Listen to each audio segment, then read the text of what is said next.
아주 오래전에 그 대구 제일교회에 그 이상근 목사님이 계셨는데 이분이 16살 때 병이 났습니다. 근데 아무리 해도 병이 낫지를 않고 너무 아프니까 3년 동안 바깥 출입을 못했어요. 학교도 못 가고 늘 집안에만 붙어 있었습니다. 근데 여러분, 아픈 분들이 가만히 있으면 더 아프잖아요. 너무 아파가지고 그 아픔을 잊기 위해서라도 성경을 읽었습니다. 읽고 또 한 권 읽고 또 2번 읽고 3번 읽고 거의 외우시다시피 했다고 합니다.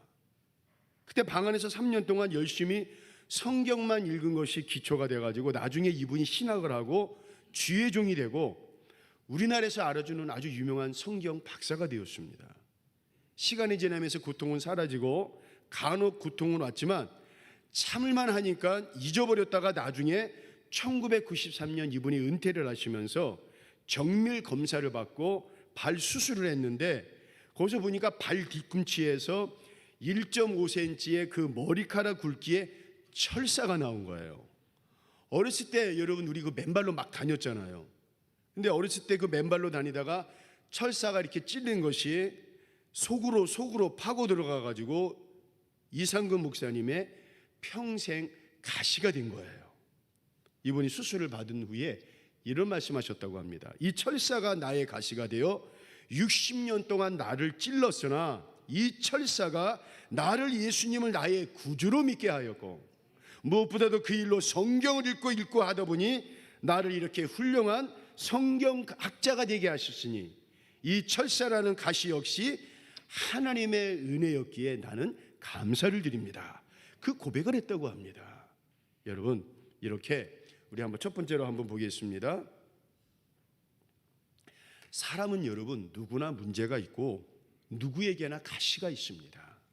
오늘 말씀에도 보면 기독교 역사에 있어서 가장 위대한 사도였던 사도 바울에게도 평생 동안 자기를 찌르던 가시가 있었습니다. 그 가시로 인해 가지고 바울은 사실 너무나 큰 고통을 당하고 있어요. 가시라는 말이 히라보로 스코로프, 말뚝이라는 뜻입니다. 깊이 박혀있는 상처가 자기에게 그 말뚝을 박히듯이 너무나 아프다는 거예요. 그래서 사도 바울은, 어떤 학자들은 바울이 겪었던 그 가시가 안질이라고 하는 분들이 있습니다. 눈이 너무나 안 좋을 뿐만 아니라 눈에 진물이 납니다. 그리고 도저히 글을 쓸 수 없어가지고 항상 이 사도 바울이 이렇게 이야기를 하면은 그 말을 한 것을 옆에서 이렇게 대피를 할 정도로 그게 눈이 그렇게 안 좋았습니다. 또 어느 신학자는 사도 바울의 가시가 간질이었다고 얘기를 합니다. 여러분, 사도 바울이 누굽니까? 신약 성서에 나타난 인물 중에 가장 똑똑하고 위대한 사도가 바울입니다. 빌립보서 3장의 말씀에 보면 사도 바울은 예수 믿기 전에는 당시 최고의 학교에서 공부를 했지요. 집안 배경 좋지요. 명예도 있지요. 권력도 있지요. 그리고 예수 믿은 이후에는 신앙이 너무나 좋아가지고 영적 체험이 너무나 많습니다. 어디 그뿐입니까? 능력이 얼마나 대단한지 몰라요. 사람들이 바울의 몸에서 손수건이나 앞치마를 가져다가 병든 사람에게 얹으니까 성경에 보니까 그 병이 떠나고 악기도 나가더라 하는 말씀이 있습니다. 그리고 요새 청문회 하면 누구 하나 예외 없이 하나라도 걸리는데 사도 바울은 아무리 뒤집어 까보아도 흠잡을 데가 없는 너무나 완벽한 사람이었습니다. 그런데 그렇게 완벽한 그 사람에게 고질병이 있었는데 병도 병이지만 너무나 창피한 거예요. 바울은 계속 이 병이 가시처럼 찌릅니다. 그래서 바울이 어느 날 이 가시 같은 질병을 없애달라고 하나님 앞에 간절히 기도합니다. 우리 12장 8절 한번 읽어보겠습니다. 시작. 이것이 내게서 떠나가게 하기 위하여 내가 3번 주께 간구하였더니, 한 번도 아니고 3번이나 간절히 기도했다고 합니다. 이런 말일 거예요. 건성으로 기도할 사람은 없겠지만 아예 작정하고 하나님께 매달려서 기도했습니다. 입장 바꿔서 한번 생각해 보세요. 제가 만약에 사도바울과 같은 그런 질병에 걸렸다면 안질은 둘째치고 만약에 간질이 걸렸어요. 제가 설교하다가 그냥 컥 하고 뒤로 자빠지고 그냥 입에서 거품을 물고 몸을 벌벌 떨고 있습니다. 교회 입장이나 많은 사람들 앞에서 복음을 전하는데 이런 일이 발생했다면 얼마나 은혜가 안 되고 얼마나 그러겠습니까? 그래서 바울이 이 병이 떠나가기를 위해서 기도했는데 여러분 왜 3번만 했겠습니까? 얼마나 많이 기도를 했겠어요. 그래서 바울은 그런 심정, 그런 절박한 심정의 마음으로 하나님께 매달리며 기도를 했는데 웬걸 바울에게 들려오는 답은 무엇입니까? 12장 9절 한번 읽어보겠습니다. 시작. 나에게 이르시기를 내 은혜가 내게 족하도다. 이는 내 능력이 약한 데서. 여러분 병을 고쳐달라고 했는데 병은 안 고쳐주시고 이런 말씀을 하십니다. 제가 한번 해석해 보겠습니다. 바울아, 너 그 병 때문에 네가 많이 힘든 거 알고 있어. 그러나 오히려 네가 그 병 때문에 너는 더 겸손하게 될 것이고 그 병 때문에 네가 신앙생활 잘하게 될 거야. 그러니 너는 평생 그 병 안고 살아. 여러분 그런 말씀 아닙니까? 여러분 우리 하나님 참 야속하십니다. 아니 어떤 이렇게 하십니까? 근데 여러분 이 말씀 속에 귀한 깨달음의 진리가 있습니다. 이런 말이지 않습니까? 사람이 자기가 생각하는 게 거침없이 막 이루어져요. 자기가 말하는 대로 여러분 모든 게 그냥 팡팡 열려집니다. 그럼 여러분 10의 9은 교만해지기 영락없다는 거예요. 왜요? 항상 잘 되니까 기도 안 합니다. 자기가 말하는 대로 이루어지니까 하나님을 의지하지 않으려고 합니다. 그러면서 신앙생활도 점점점 예수님과 멀어지게 되는 삶을 살게 되는 것입니다. 오늘 본문에 여러분 약한 데서 온전해짐이라 하는 그런 온전이라는 낱말이 있는데 이 단어가 시라버로 텔레오이오, 온전, 완전 그런 삶을 산다는 거예요. 자, 그런데 여러분 여기서 온전해지고 완전해지는 것은 바로 이겁니다. 여러분 나를 비우고 내 안에 예수님을 채우는 거예요.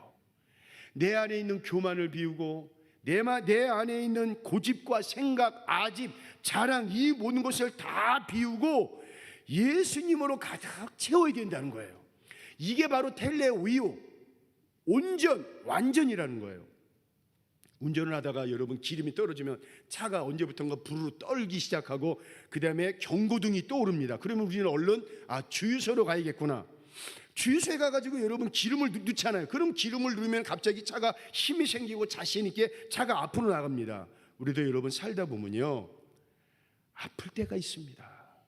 쓰러질 때가 있고 넘어질 때가 있고 때로는 여러분 내 자존심이 한순간에 무너질 때가 있습니다. 주유소에 가야겠구나. 영적인 주유소에 가가지고 내 안에 바로 그럴 때 예수님을 채우는 거예요. 내 안에 예수님을 온전히 채우는 거예요. 이게 바로 여러분 온전, 완전이란 뜻이 있습니다.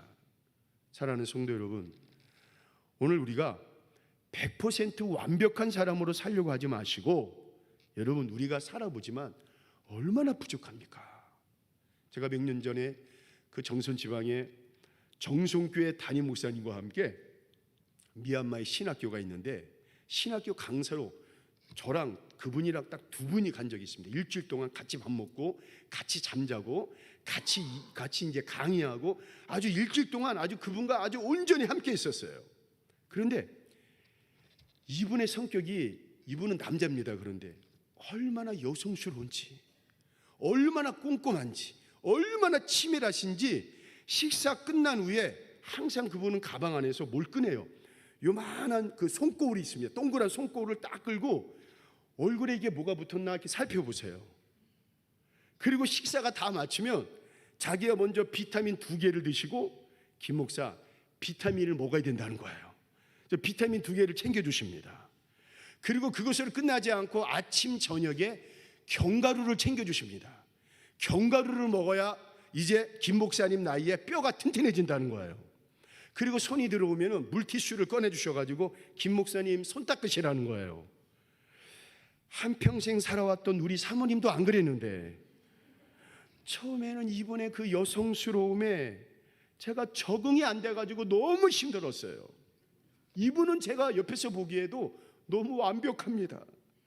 시간 관리 철저하지요. 저도 어디 이제 해외에 가거나 그런다 할지라도 저도 잠자는 것이 아니라 늦어도 저는 5시 반에 일어나서 꼭 새벽 기도 이렇게 개인적으로 합니다. 그런데 이분은 4시에 일어나가지고 하는 거예요. 그리고 몸 관리도 얼마나 철저하는지, 저는 이렇게 해외에 나가면은 저는 그 모든 음식이 다 맛있어요. 주는 대로 열심히 다 먹었는데 갑자기 이 목사님은 그만 스톱 다 하는 거예요. 숟갈을 딱 놓으시는 거예요. 시간 관리 철저합니다. 몸 관리 철저합니다. 모든 게 너무 완벽하고 철저합니다. 저는 그분을 보면서 야, 내가 그동안 막 살았구나. 그분을 보면서 너무나 제가 부족함을 느끼는 거예요. 여러분, 이렇게 제가 많이 부족합니다. 그 부족하니까 하나님께서 제게 저의 사모님을 붙여주시고, 또 내가 목회를 하면서 부족하니까 성도들을 붙여주시고 또 여러분들을 붙여주셨구나, 그런 생각을 한번 해봅니다.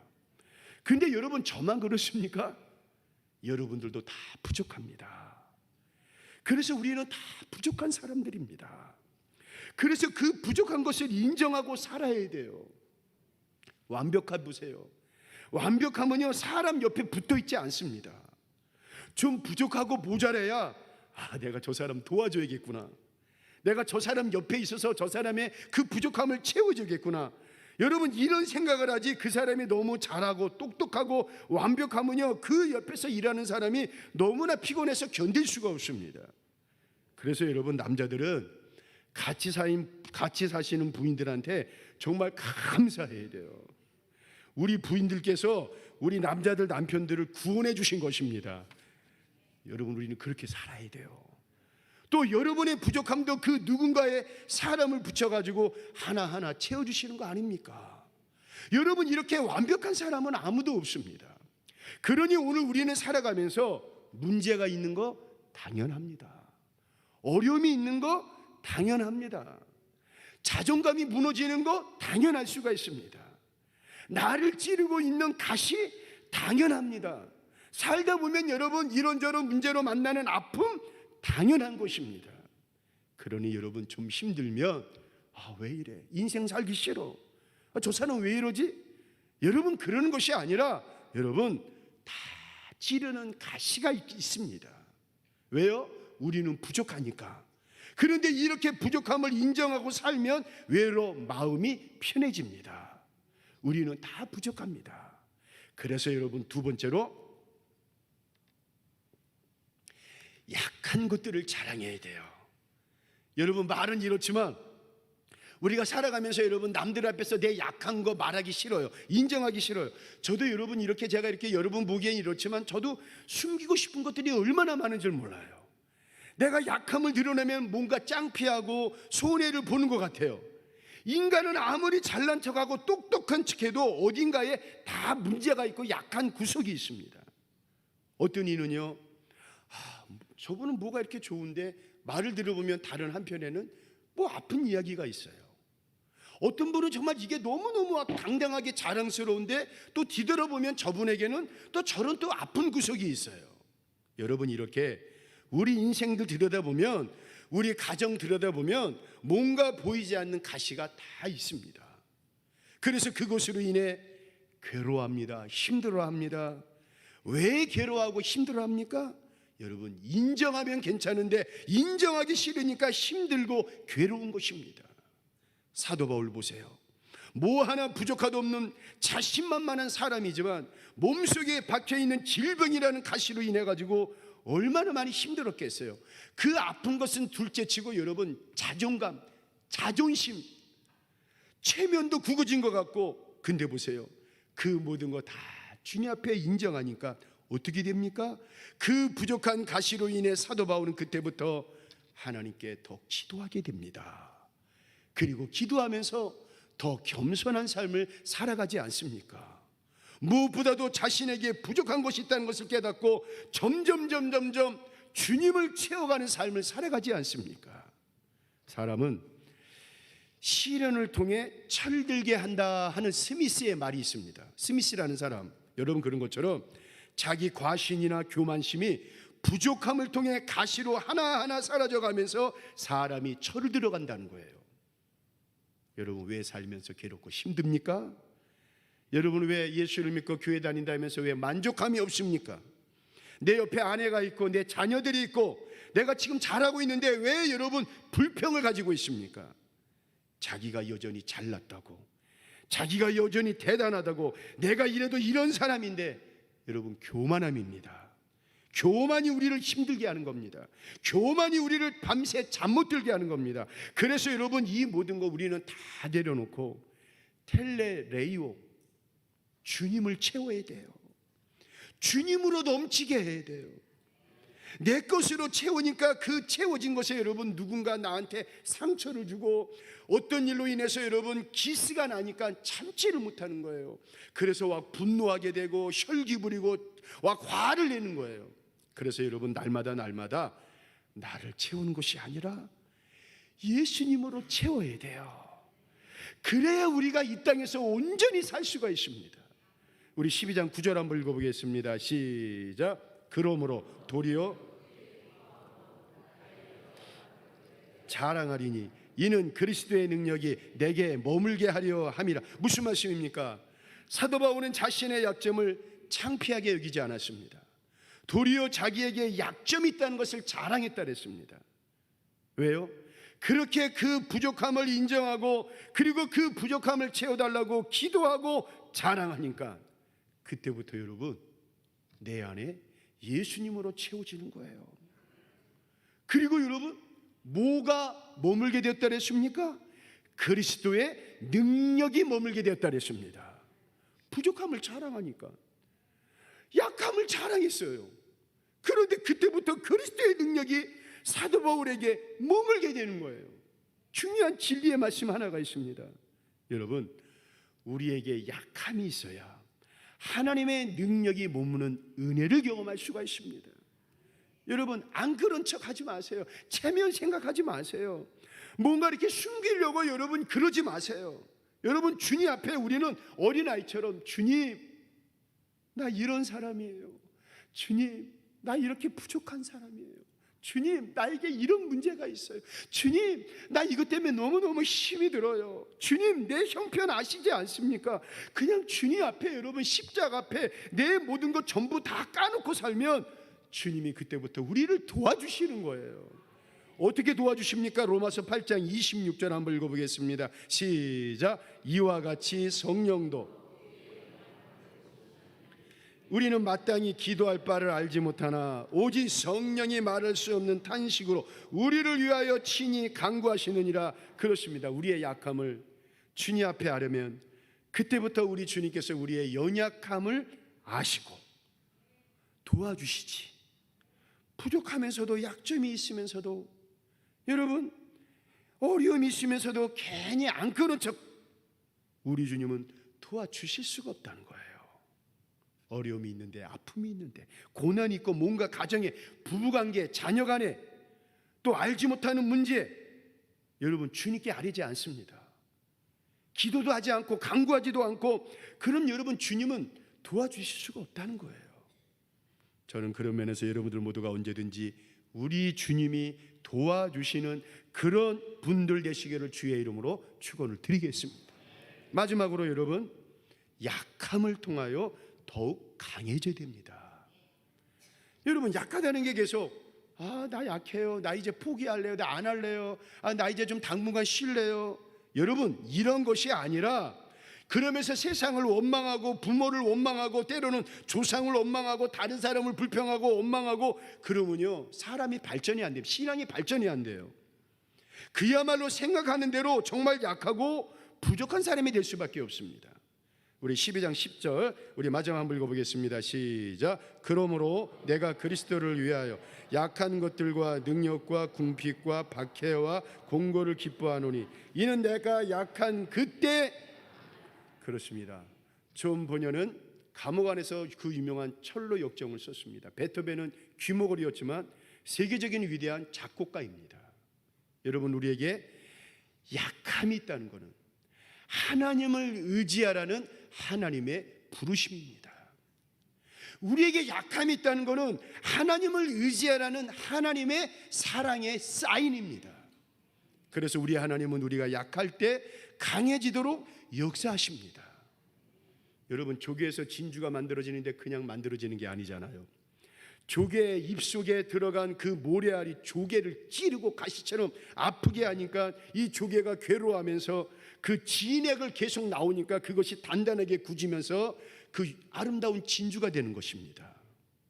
여러분, 우리 인생의 삶 속에 모래처럼 우리를 찌르는 게 있습니다. 살다 보면 어떤 분은 여러분 질병일 수도 있고, 어떤 분에게는 남에게 말하기 어려운 고통의 문제일 수도 있고, 또 어떤 분은 여러분 가정의 문제, 부부간의 문제, 부모와 자녀 간의 문제, 또 어떤 분에게는 물질의 문제, 여러분 다 있습니다. 그런데 바로 그 고통 속에 우리 주님을 찾는 것입니다. 그 찌르는 모래와 같은 것이지만 이길 수 있는 믿음이라는 진액을 주셔서 그 진액이 나옵니다.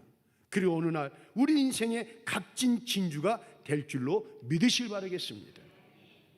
여러분, 살아가면서 우리를 찌르는 그 가시 때문에 의기소치 마시고, 믿음의 손을 여러분 널브러뜨리지 마시고, 땅바닥에 주저앉지 마시고, 오히려 바로 그 순간 여러분의 믿음이 더욱 성숙해지고 단단해져서 약한 자이지만 오히려 강한 자로 귀하게 쓰임 받으시고, 특별히 여러분 가시가 주는 우리 예수님의 은혜를 경험하시며 승리하며 이기시는 저와 여러분 모두가 되기를 이 시간 주의 이름으로 축원을 드리겠습니다. 여러분, 우리가 살다 보면 가시 때문에 여러분 하나님 없는 인생 되지 마세요.